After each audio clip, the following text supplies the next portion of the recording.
The story begins in South Korea. We are introduced to a court scene where a young teenager curses the judge for penalizing him with 200 hours of community service for robbing a jewelry store. He arrogantly asks the judge whether he is doing this because he doesn't have parents. In a fit of rage, he slams the chair into the wall, while an old man yells his name to calm him down. The judge can't believe his eyes and asks Lee Yoon-sung to pick up the chair, to which Yoon-sung further retaliates. This enrages the judge, and under Juvenile Law No. 9. He is sent to Yangcheon Detention School, which is officially known as Yangcheon Information and Communication School. When he arrives at the detention center, we see tattooed brutes who look like middle-aged veteran gangsters. The fun fact is they are biologically teenagers who are in there for various violent crimes like fraud, theft, and sexual assault. Suddenly a guy with a gorilla's face recognizes Yoon-sung and approaches him, only to be stopped by a guard, but he still manages to ask Yoon-sung to come to Ward B after the roll call. Meanwhile, an officer who has heard about the scene Yoon-sung had caused at the court approaches him and advises him to not get involved with that Jahoon guy,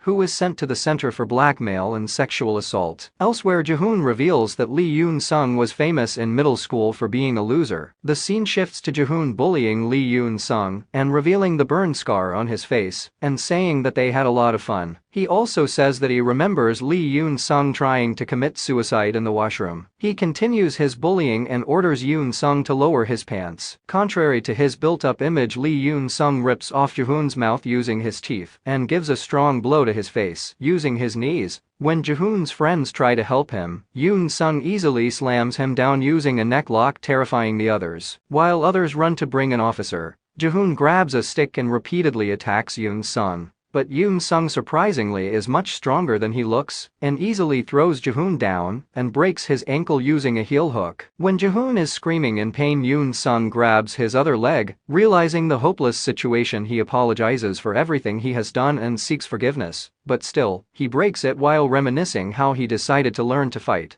since he couldn't get justice through the law. Even after seeing this brutal sight, the warden keeps quiet, as it is seen that Yoon-sung had threatened the warden who had committed statutory rape. It is revealed that Lee Yoon-sung created the scene in the court so he could enter the detention center to exact revenge on the people who turned his life into hell. Another strong gangster-looking guy is seen exercising using fellow inmates as weights. He is Park Sang-cheol, a former medalist in amateur kickboxing. In a flashback, it is shown that he was the type of guy who would bully others by asking them to do various things he was curious about. He once asked Lee Yoon-sung to drink pee and a drink to see whether he can distinguish them. He also made Yoon-sung eat laxatives and anti-diarrheal pills at the same time, and streamed all these things on a streaming platform. He was a weird, curious pervert who would do anything just to satisfy his curiosity. He was the main culprit who set fire to Lee Yoon-sung's house and blamed it all on Yoon-sung, along with others, which gave Yoon-sung a burn scar on his face. In the present, Lee Yoon-sung enters the cell where Park Sang-cheol is. Suddenly an inmate tries to create trouble with Yoon-sung,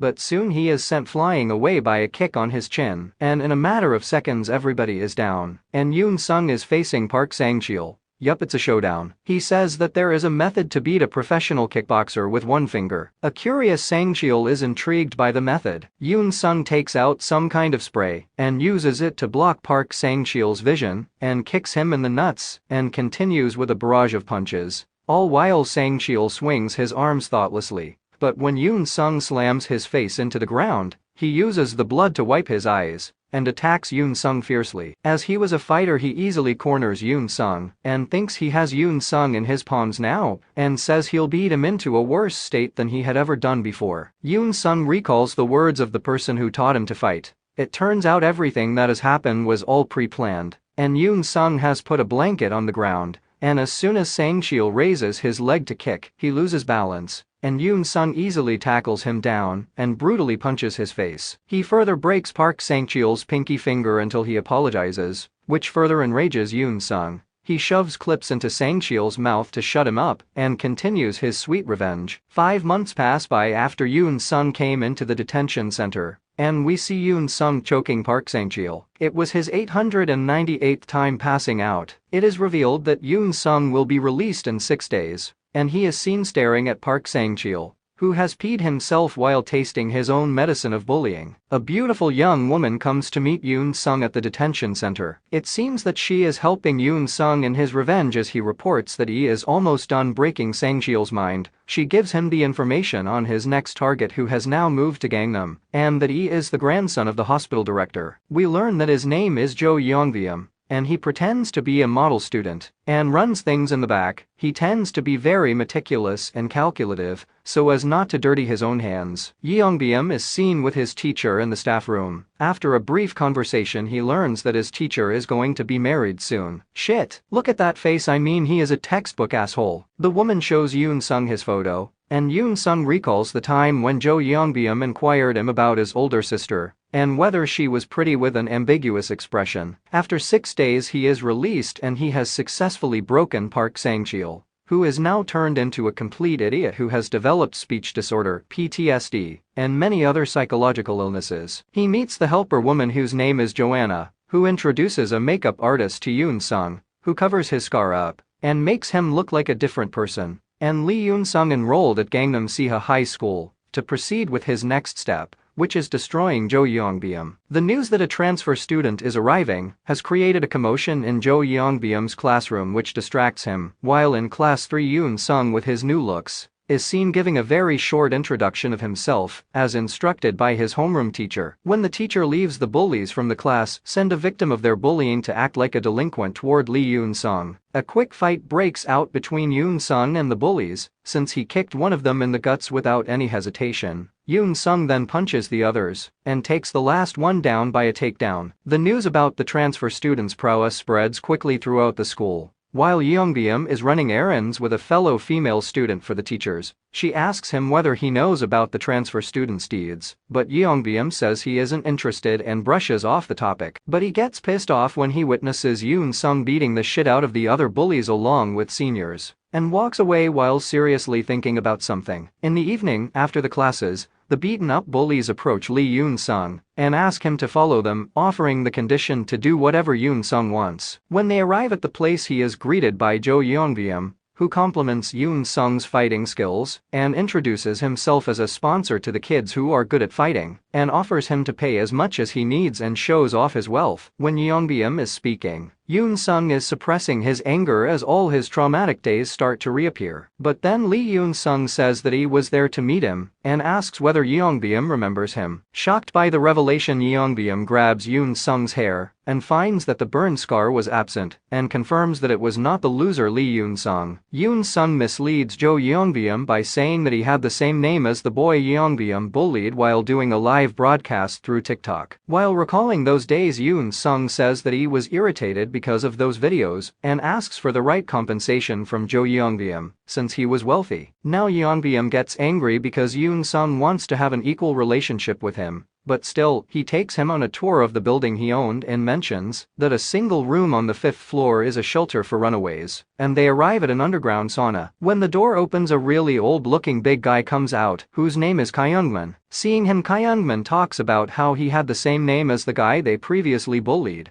which triggers Lee Yoon Sung's bad memories. And when both Yoon Sung and Kyungman threaten each other, they are stopped by Yeongbyeom. Yeongbyeom prepares a test to see if he can trust Lee Yoon Sung or not. The test is to go to a specific location, fetch the kids from there, and bring them to the shelter. Yeongbyeom is surprised that Yoon Sung has completed the task in a short amount of time. He is then asked to follow Kyungman, who will teach him the next things that need to be done. He is taken to a room where fake IDs for the runaway girls are created. Kyungman explains that using these IDs, they rent cars and sell those cars to illegal car dealers, which makes those runaways drown in debt. It is also revealed that they also do loan scams using minors, as minors can take out a lot of loan money. He admits that everyone working there owes Yeongbyeom something, and those who can't pay them just work as his slaves, but he mentions girls have one other option. Well, I think you get what he was speaking about, right? After listening to the bastards bragging, Lee Yoon Sung decides to start his revenge with Kyungman. He hands Yoon Sung a contract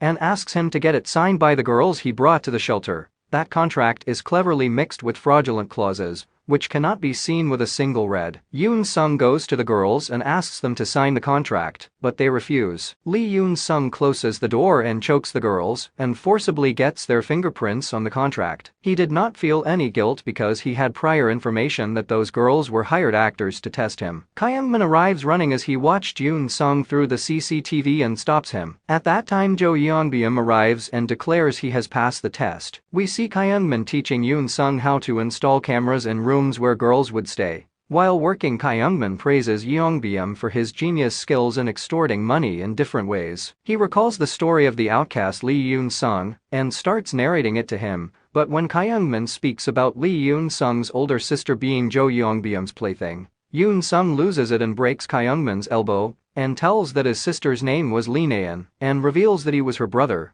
the true outcast he was speaking about, and threatens him to laugh with a menacing look. Now, if you have liked the video, subscribe to the channel, hit the notification bell, and comment on the video. Thanks for watching.